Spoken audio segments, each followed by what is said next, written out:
Yan kasi puro ka J-Reel.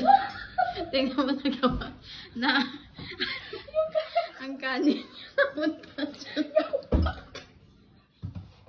Yan, huwag ka kasi puro ka kasi J-Reel. Tingnan mo, hindi ka na mag-concentrate sa trabaho. Gawin mo na.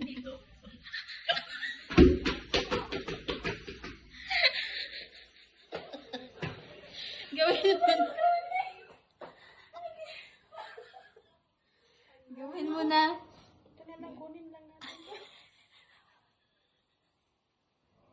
Yung libo-libo sahod mo. Kukuha ka dyan. Huwag ka na maiya. Sige na. Aloy. No kay, may ara man nga kaptan dirigid sa tunga-tunga. Dire niya kitabi kita. Hindi ko ni Kaptan. Oh, tapos nahulog. Hala ka kay yung kanin dito man ang marami. Hindi ko naalala na wala palang ano dito. Buong. Kaya pa? Kaya ni. Kaya. Nalo pre ni sabon. Kao na. Tampon nga nila.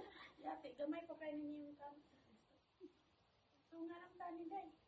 Hindi ako kaya niya, Noy. Magluluto ako ng tinapay. Mabuto ka? Uy, sayang pa yan. Yung sa taas lang kunin mo. Yung sa taas. Tama, kawawa naman si Gamay. Yung kala mo, nagsasahod ng 22K. Tapos dito. 25. Ay, 25. 25 pala?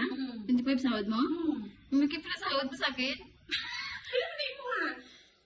Gamay lang, 23. Paghilom diha sa pagkunti ka. Oo. Paghilom diha gamay. Lagi. Eh, bakit ko ba sinabi? Masabi yung pamilya ko na 23 pala sahod. Ganyan yung sama.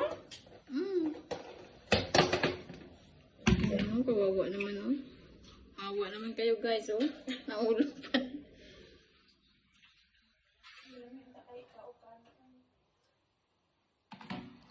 Yan kasi, wag mo kasi isipin si Jerry. Layaan mo na matulog dun. Gahagot pa dito. Ano pa na isabon, oy?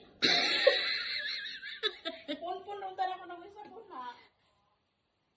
Hindi ah, basi kung may Clorox mo na konti. Matibol ka. So, Ano ka purga itong dito?